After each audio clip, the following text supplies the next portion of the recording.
Seraphims in the Bible were family idols who had religious purposes within the home, as well as some legal application in certain cultures. In Hebrew, the meaning of teraphims is unknown, as their derivation is uncertain. The word having the like occurs more than a dozen times in the Bible. So, based on these occurrences, some scholars suggest that this word may communicate the meaning of things seen in the biblical text. In any case, when this Hebrew term is translated into the Old Testament, words such as idols, images, and idolatry are used. And in this video, you will understand everything the Bible says about these domestic idols called teraphims. When we read about the teraphims, usually the first question that arises is as they were. Apparently, the teraphims were statuettes they could have from a small size to an almost natural size of a person. Several small teraphims have been found in archaeological excavations. These statues had human form and often were stripped female figures, indicating that they were images of goddesses. The book of Genesis brings the record of when Rachel stole the teraphims of Laban, his father, when Jacob fled from Padan. These teraphims were small enough for Rachel to put them under the cell of a camel and sit on them, hiding them from her father's investigation.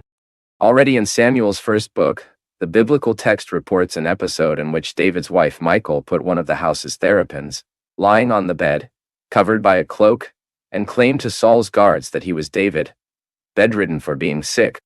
Obviously, this text refers to an image with dimensions compatible with an adult person and therefore much larger than Rachel's stolen teraphims. As for the function of the teraphims in biblical times, this is widely discussed. But the Old Testament text brings some important details about the role that the idols of the home played at that time. In addition, archaeological discoveries also help clarify how old peoples used teraphims. Beginning with the history of Laban's theft by Rachel, the biblical text is not intended to clarify the real reason that caused Rachel to puncture the family idols of her father's house. The biblical text simply says, in Genesis chapter 31, verse 19, and having gone to action his sheep, he stole Rachel, the idols of the home that his father had. Then the biblical text advances by showing that Jacob fled from Padan Aram, and that his father-in-law, as soon as he knew, began to pursue him. And when Laban reached Jacob's family, he accused him of stolen his teraphims. Verse 30 of chapter 31 brings exactly the questioning of Laban to Jacob. And now, if you wanted to leave, because you missed you to return to your father's house, why did you escape my gods? It is easy to realize that, for Laban, the theft of home idols was something very serious. Even in his answer, Jacob acknowledged this by saying, and then the biblical writer adds the explanatory note that Jacob did not know that Rachel had stolen them. Following, the biblical text also informs that Laban did not find the teraphims with Rachel, and ends up recording the covenant of peace between Laban and Jacob. But materials found in the ancient Mesopotamian city of Nui in present-day Iraq indicate that the teraphims could have a function that surpassed the exclusively religious meaning, which can help us understand Laban's reaction further by realizing that their teraphims had been stolen. It seems that the person who had the possession of the teraphims also had family leadership and guaranteed inheritance rights. Then it may be that Rachel has stolen the teraphims of Laban to provide Jacob the right to claim the possession of the land and the leadership of the Laban clan after the death of his father-in-law. However, news documents they seem to indicate that the family's inheritance rights could not be decided exclusively by the possession of family idols. And this opens the possibility that Rachel has stolen Laban's teraphims also motivated by religious purposes.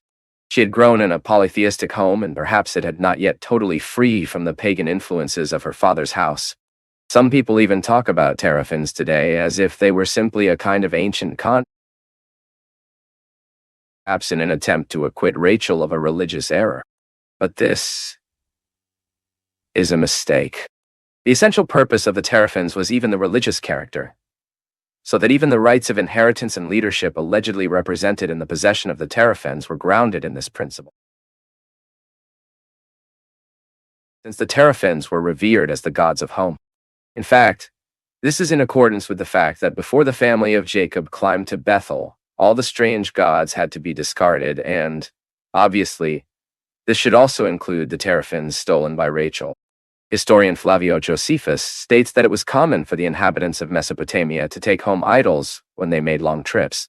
This is because, in relation to the religious purpose of the teraphims, they usually represented special protection, prosperity, and fertility for their owner. Even the teraphims had a supposedly prophetic function, as they were used for the practice of guessing. In the prophecy of the prophet Ezekiel, for example, in Ezekiel chapter 21, we read that the king of Babylon consulted the teraphim. Among the Israelites, the use of the teraphims dates back at least since the time of the judges of Israel. This is clear in chapters 17 and 18 of the book of Judges. Later, during the monarchy, the teraphims were associated with mediums and wizards during the reform promoted by King Josiah in Judah. It seems that among the Israelites, the teraphims were used as supposed representations of the Lord, contrary to the divine commandment that prohibited the use of sculpture images. That is why the Bible makes it clear that the use of teraphims was widely disapproved by the Lord's prophets. Since the prophet Samuel, considered the first of the prophetic school of Israel, the cult of home idols was already condemned. Likewise, centuries later, the prophet Zechariah, referring to the use of teraphims in the practice of guessing, said that home idols only say vain things, and compared those who listen to these foolishness with sheep that wanders afflicted by the lack of a shepherd.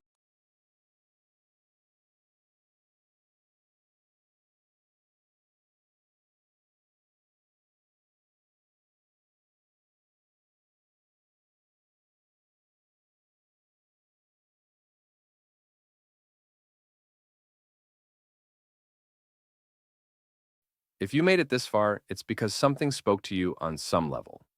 Let us know where you're watching from, subscribe to the channel, check out the links in the description for more reflections. Because honestly, very few people make it to the end. Thanks, big hug, and see you in the next video.